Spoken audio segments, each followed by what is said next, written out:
Selamat pagi kelas, salam SFD untuk kita semua yang mendengarkan. Nah, hari ini kita akan belajar mengenai bangun ruang sisi datar tentang balok dan karakteristik balok. Nah, sebelumnya kita harus mengetahui dulu apa itu balok. Nah, pada gambar ini, ini merupakan bangun datar yang terdiri dari 3 pasang sisi yang berhadapan yang memiliki bentuk dan ukuran yang sama. Nah, setiap sisi-sisi yang berhadapan itu memiliki bentuk yang sama, yaitu berbentuk persegi panjang. Nah, bangun yang seperti ini itulah yang disebut dengan balok. Kemudian jaring-jaring balok. Nah, kita sering kali berjumpa dengan balok dalam kehidupan kita sehari-hari seperti bungkus jajanan, bungkus makanan, bungkus kotak pulpen, kotak sepatu, dan lain-lain. Nah, ini dia. Ini ada bungkus biskuit. Nah, kalau bungkusnya ini kita buka, itu menjadi jaring-jaring dari si balok. Nah, pada video sebelumnya kita telah membahas apa itu pengertian dari jaring-jaring. Nah, ini dia jaring-jaring si baloknya kalau dibuka ya. Gitu dia. Nah, ini adalah 11 jaring-jaring dari si balok. Si kuning itu alas dan yang warna ungu itu menjadi tutupnya.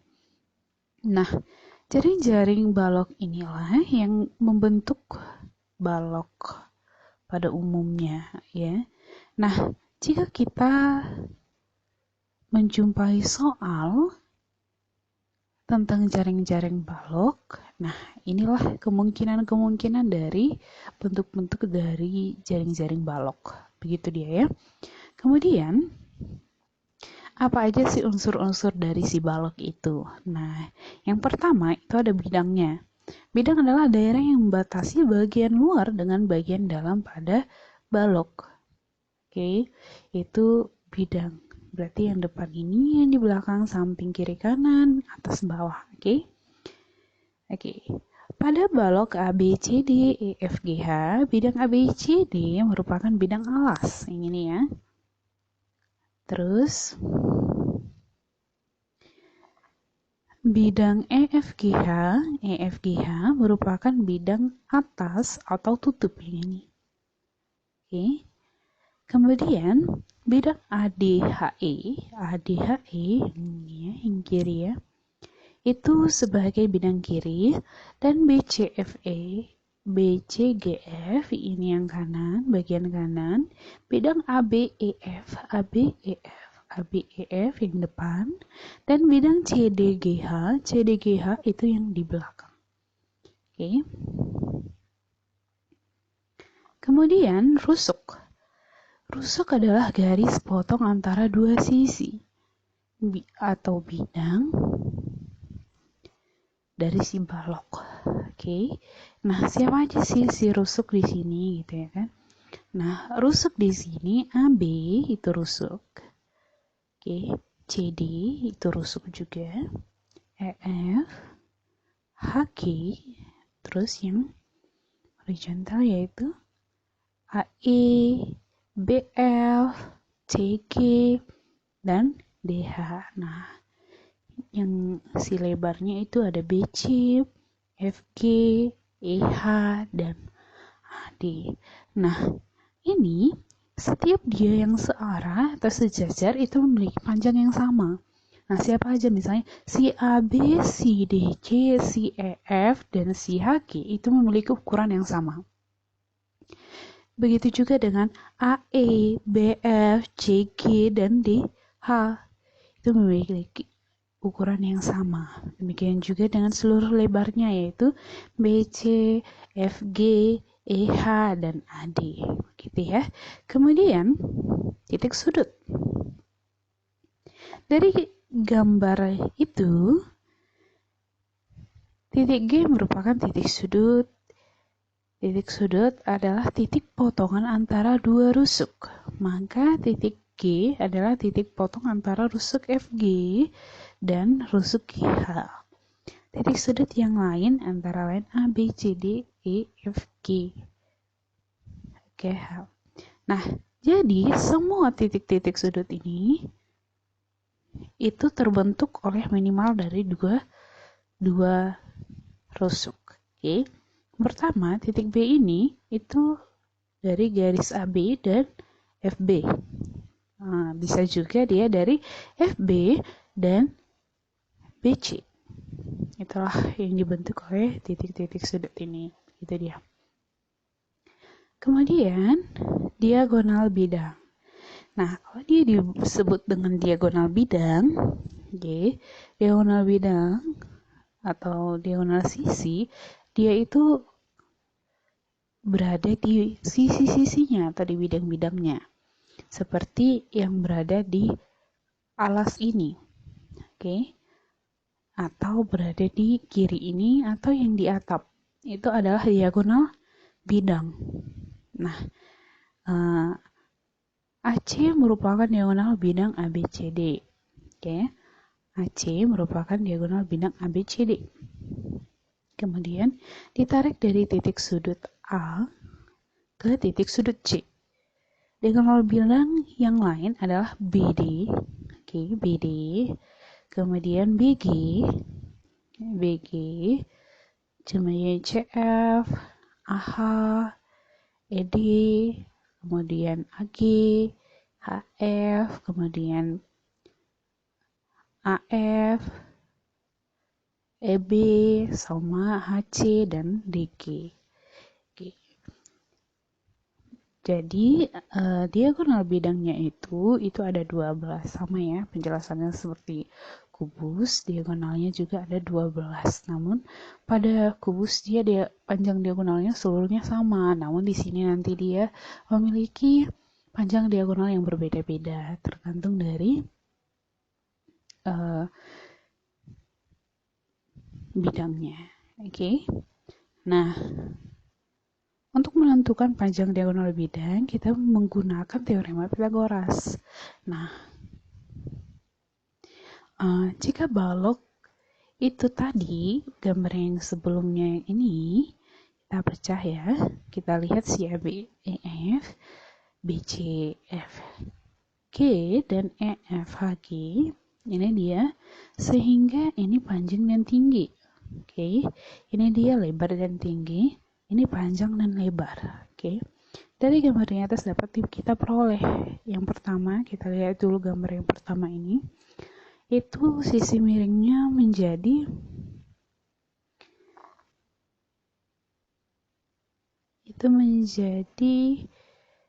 P kuadrat ditambah T kuadrat. Diakarkan ya. Akar dari P kuadrat, ini kuadrat tambah T kuadrat. Kenapa begitu? Ini merupakan sisi miring. Kemudian ini juga. Ini kuadrat ya. Yang dua-dua ini itu kuadrat. Kemudian L ini sisi miringnya ini itu L kuadrat ditambah T kuadrat diakarkan. Jangan lupa ya, diakarkannya. Ini juga demikian, P kuadrat tambah L kuadrat diakarkan. Atau akar dari P kuadrat tambah L kuadrat, gitu dia ya. Nah, di sini dia EG itu bakalan sama panjangnya dengan HF. Kalau kita lihat di sini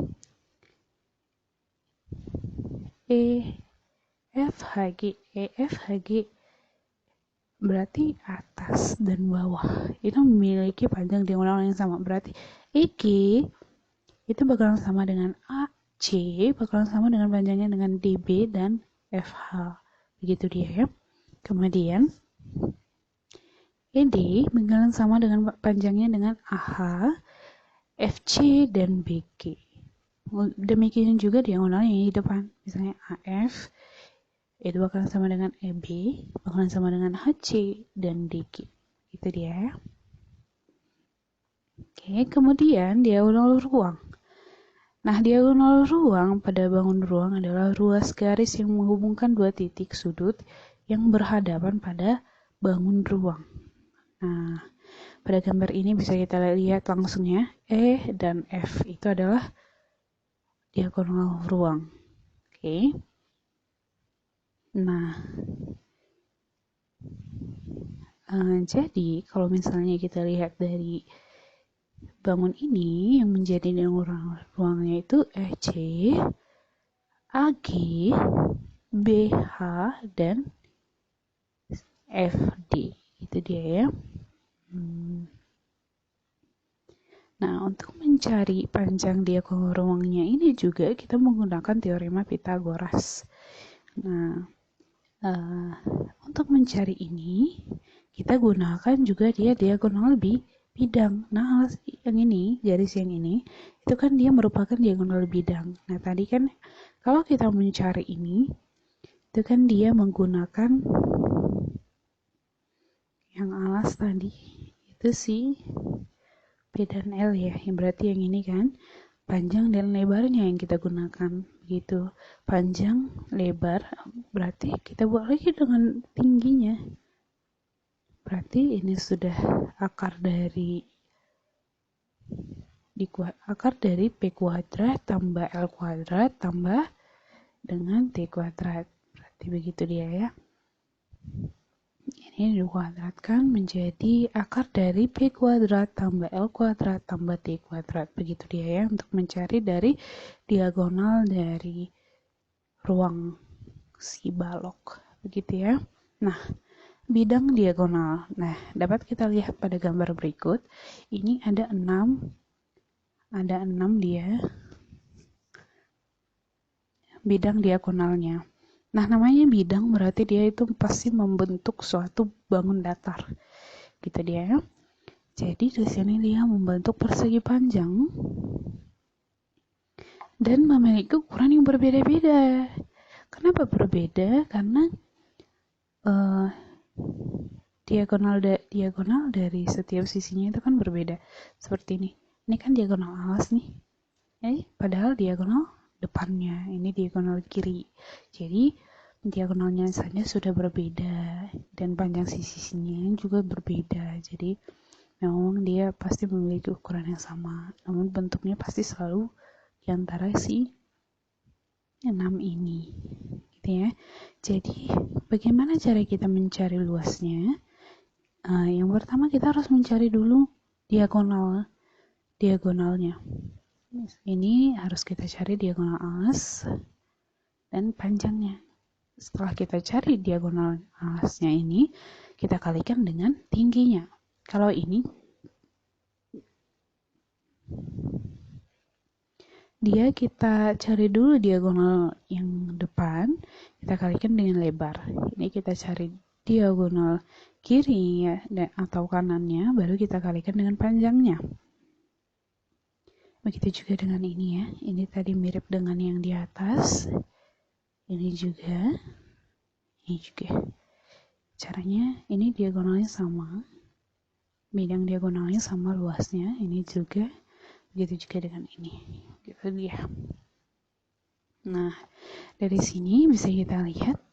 Kalau misalnya mencari luasnya itu, kita cari dulu tadi diagonalnya. Kita kalikan dengan salah satu dari si bidangnya gitu ya, dari salah satu dari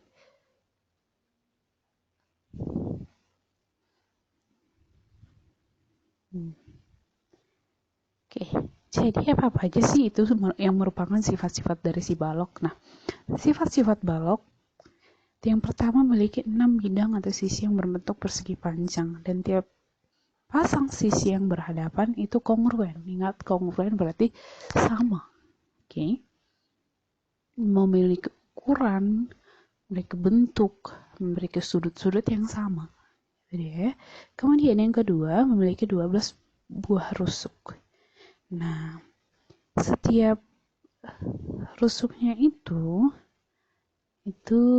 dia, kalau dia sejajar, ada 4 dia yang sejajar itu memiliki panjang yang sama. Setiap 4 yang sejajar itu memiliki yang sama. Seperti panjangnya itu semua kan ada 4. Itu dia panjangnya sama. Demikian juga dengan lebar dan tingginya. Nah, kemudian dia memiliki 8 buah titik sudut. A, B, C, D, E, F, G, H. Oke. Kemudian dia memiliki 4 buah diagonal ruang yang sama panjang yang berpotongan pada satu titik. Kemudian dia memiliki 6 buah diagonal bidang yang berbentuk persegi panjang yang tiap pasangnya kongruen. Nah, seperti ini tadi ya. Ini kan kongruen nih. Ini juga. Ini juga.